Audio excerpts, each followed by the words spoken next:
My name is Bill Zajac, and I work for Cadw, and I'd like to welcome you on behalf of Cadw to beautiful Neath Abbey, which is one of our much I won't say neglected sites, but underappreciated sites in Wales.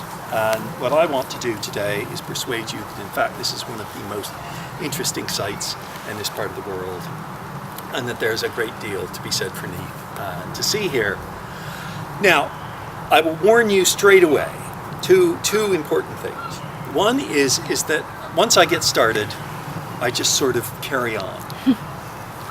And that means is if you've got any questions or I lose you or anything, just stop me. And that's fine. I will start again without any difficulty at all. The other thing is that I am notorious for making very long tours. So if at any point you get heartily fed up with me telling you about the history of Cistercian monasticism, just wander off. I won't mind. Because what I'm going to do is not just give you a tour of the site, because I don't think you can really understand Neath properly if I just say, this is the church, this is the chapter house. What's interesting about Neath is how this building reflects the various important stages in the history of Wales. And then the exciting thing about Neath is that it provides illustrations of a whole range of important events in the history of Wales. It's an illustration of the conquest by the Normans. It's an illustration of the introduction of Reformed monasticism. It's an illustration of the rise of the Tudor gentry. And it's even a site where we can say it played a crucial role in the Industrial Revolution. So the history of Neath is a history that spans hundreds of years and reflects not only developments that are important in Britain, but also developments that are important throughout Europe, right in this spot. And I think it's tremendously exciting because of that. And I'm going to try and explain why that's the case. So we're going to sit here for a while I tell you about the Norman Conquest and the monastic institutions which existed. Is interesting because, the history of Neath begins in 1129, when a chap by the name of Richard of Granville decides he wants to found a monastery. Now, de Granville is one of the conquerors, the Norman conquerors of South Wales. And the Norman conquest of South Wales really begins in earnest after 1093. A great prince of the western Welsh Principality of Deheubarth, called Rhys ap Tudur, is slain by the Normans near Brecon. And after 1093, the Normans really begin to advance westward. And the Norman conquest of Glamorgan really takes place following that. They're already here in Glamorgan. They'd been invited in by Welsh princes as mercenaries.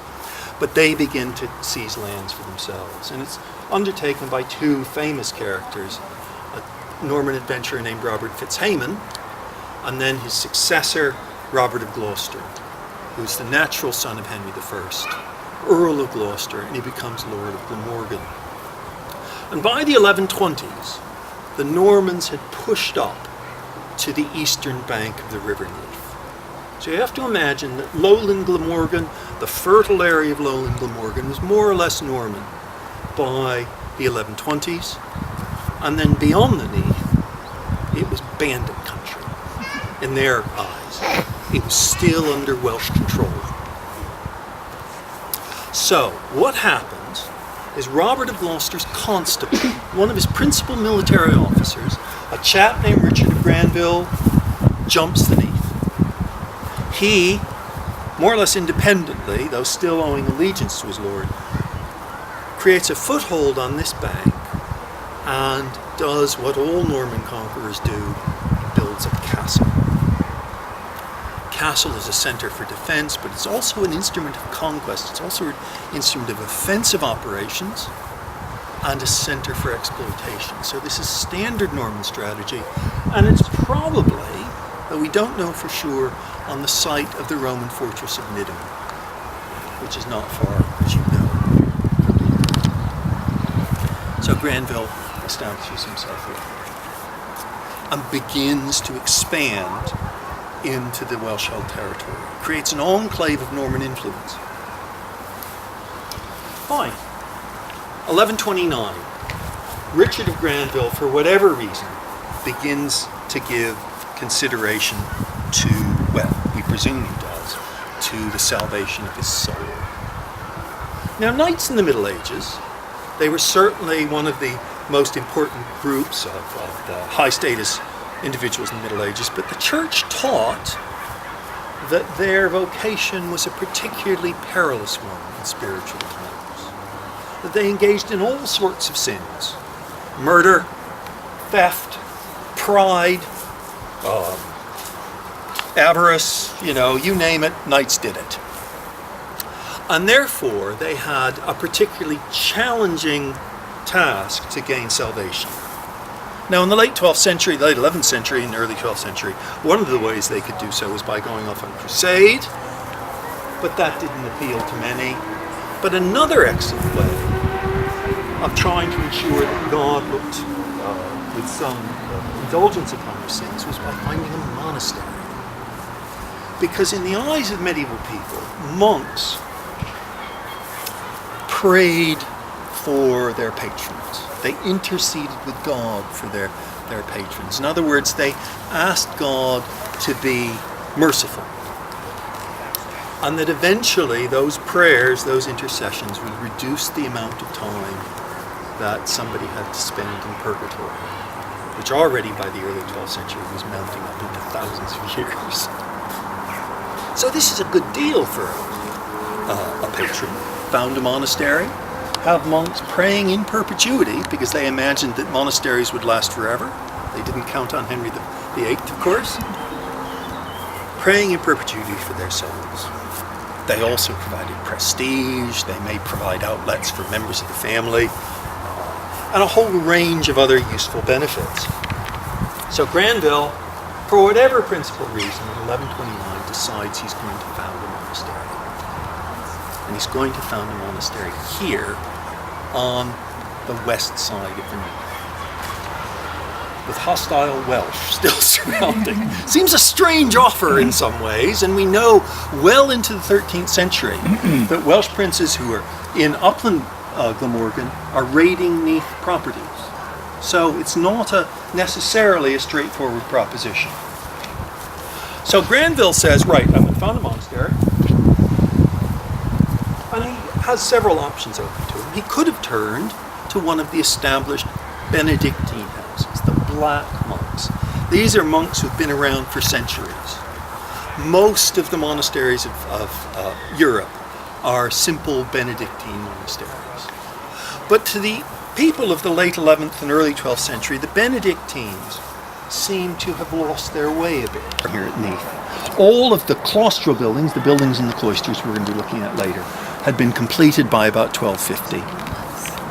And clearly, in about 1280, the community said, our church is old, it's probably inadequate for their use, probably too small, and certainly desperately out of fashion, because it had been built in the early Romanesque style, undoubtedly, round arches, small windows. And we see this happening again and again at Cistercian abbeys in Wales, that they decide they'll rebuild something more fitting.